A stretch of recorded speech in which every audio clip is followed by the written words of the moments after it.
In the last episode, Balaam tried to curse Israel but could only bless them. A plague struck after Israel sinned with Moabite women at Baal-peor. Phinehas stopped the plague with his zeal. A second census counted the new generation. The daughters of Zelophehad received their inheritance.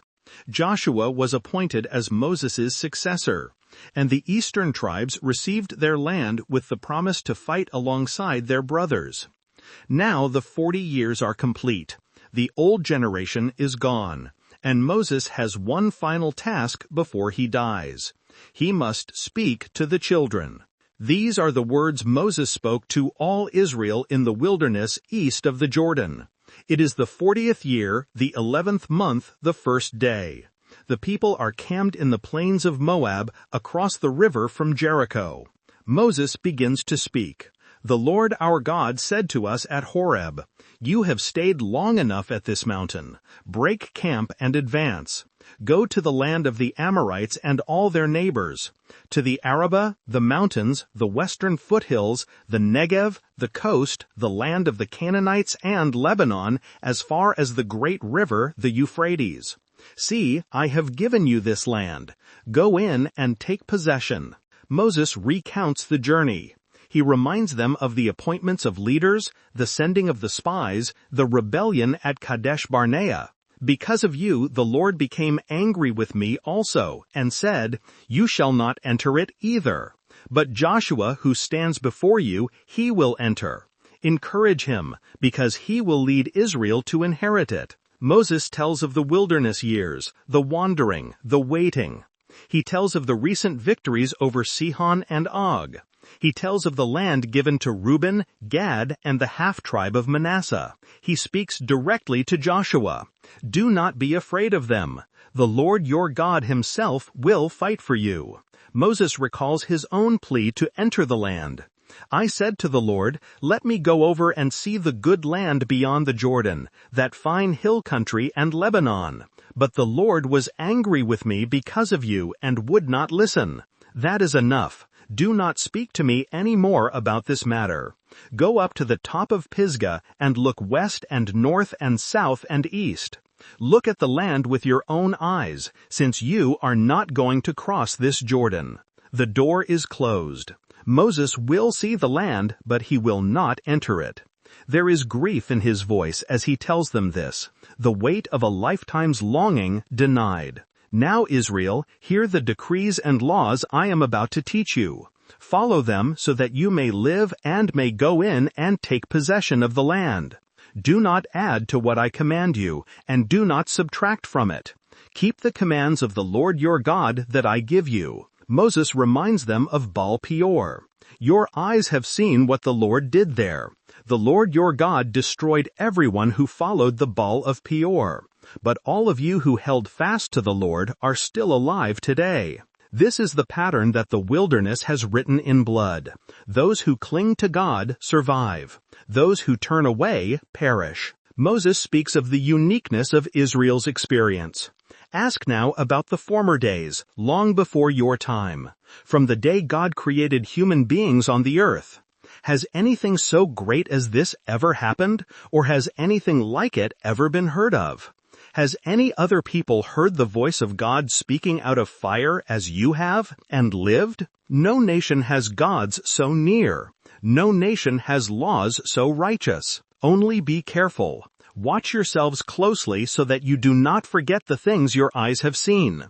Teach them to your children and to their children after them." Moses designates 3 cities of refuge east of the Jordan: Bezer for the Reubenites, Ramoth in Gilead for the Gadites, Golan in Bashan for the Manassites, a place for the one who kills accidentally to flee and live. Then Moses gathers the people and speaks the words that will echo through all generations. "Hear, O Israel, the Lord our God, the Lord is one. Love the Lord your God with all your heart and with all your soul and with all your strength. These commandments that I give you today are to be on your hearts. Impress them on your children. Talk about them when you sit at home, and when you walk along the road, when you lie down, and when you get up. Tie them as symbols on your hands, and bind them on your foreheads. Write them on the doorframes of your houses and on your gates. This is the Shema, the central confession of Israel's faith. One God, total love, constant teaching. Moses warns them about the danger of prosperity. When the Lord brings you into the land he swore to your fathers, a land with large cities you did not build, houses full of good things you did not provide, wells you did not dig, vineyards and olive groves you did not plant. Then, when you eat and are satisfied, be careful that you do not forget the Lord. Prosperity can breed forgetfulness. Comfort can dull gratitude. The full stomach can forget the hand that filled it. Do not follow other gods. The Lord your God is a jealous God. His anger will burn against you and destroy you from the face of the land. Moses explains why Israel was chosen. The Lord did not set his affection on you and choose you because you were more numerous than other peoples, for you were the fewest of all peoples. But it was because the Lord loved you and kept the oath he swore to your ancestors. Election is not merit. It is grace. Israel was not chosen for being great. Israel was chosen because God loved them. Know therefore that the Lord your God is God. He is the faithful God, keeping his covenant of love to 1,000 generations of those who love him and keep his commandments. But those who hate him he will repay to their face by destruction. Moses speaks of the conquest ahead. When the Lord your God brings you into the land you are entering to possess and drives out before you many nations, you must destroy them totally. Make no treaty with them and show them no mercy. Do not intermarry with them. This is harsh. But Moses explains, they will turn your children away from following me to serve other gods. The issue is not ethnicity. It is theology. The nations of Canaan worship gods that demand child sacrifice, that celebrate violence and perversion. Their practices are an infection that will spread if allowed to remain.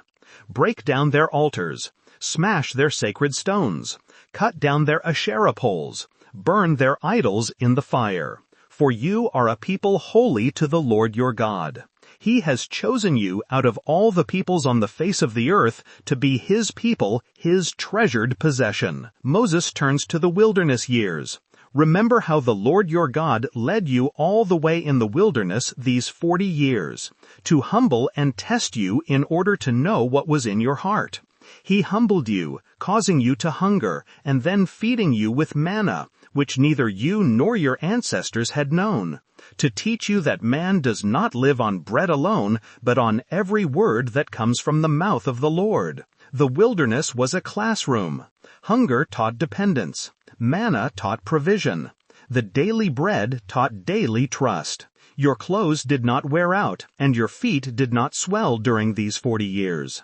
Know then in your heart that as a man disciplines his son, so the Lord your God disciplines you. The land ahead is described. A land with streams and pools of water, with springs flowing in the valleys and hills. A land with wheat and barley, vines and fig trees, pomegranates, olive oil and honey. A land where bread will not be scarce and you will lack nothing. A land where the rocks are iron and you can dig copper from the hills. But again, the warning. When you have eaten and are satisfied, praise the Lord your God for the good land he has given you. Be careful that you do not forget.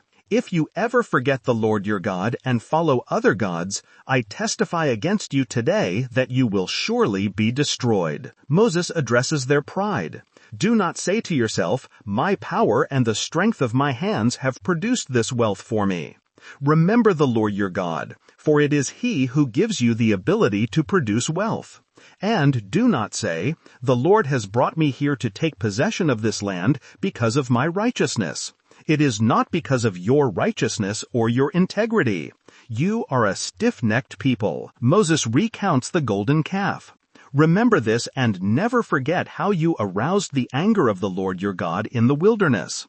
From the day you left Egypt until you arrived here, you have been rebellious against the Lord. He describes the broken tablets, his intercession, the new tablets carved and placed in the ark. And now, Israel, what does the Lord your God ask of you? But to fear the Lord your God, to walk in obedience to him, to love him, to serve the Lord your God with all your heart and with all your soul, and to observe the Lord's commands and decrees. To the Lord your God belong the heavens, even the highest heavens, the earth and everything in it. Circumcise your hearts. Do not be stiff-necked.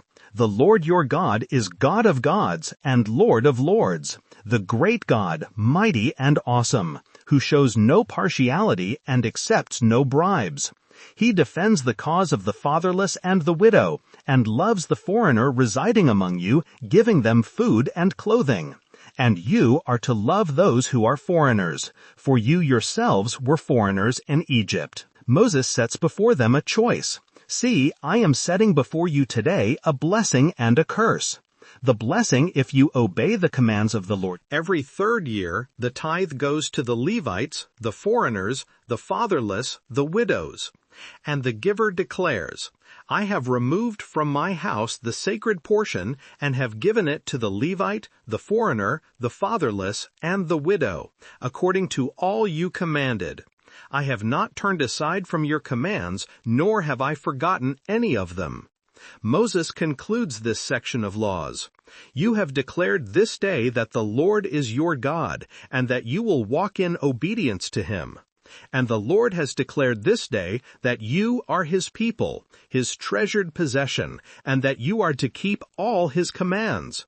He has declared that he will set you in praise, fame, and honor high above all the nations he has made, and that you will be a people holy to the Lord your God. The covenant is renewed. The terms are clear. The choice lies ahead. Thank you for listening to this episode about Moses' address to the new generation. If this journey through Deuteronomy is meaningful to you, please consider subscribing to the channel and sharing this video with others. In the final episode, Moses speaks the blessings and curses, gives his final song, blesses the tribes, and climbs Mount Nebo to die within sight of the promised land.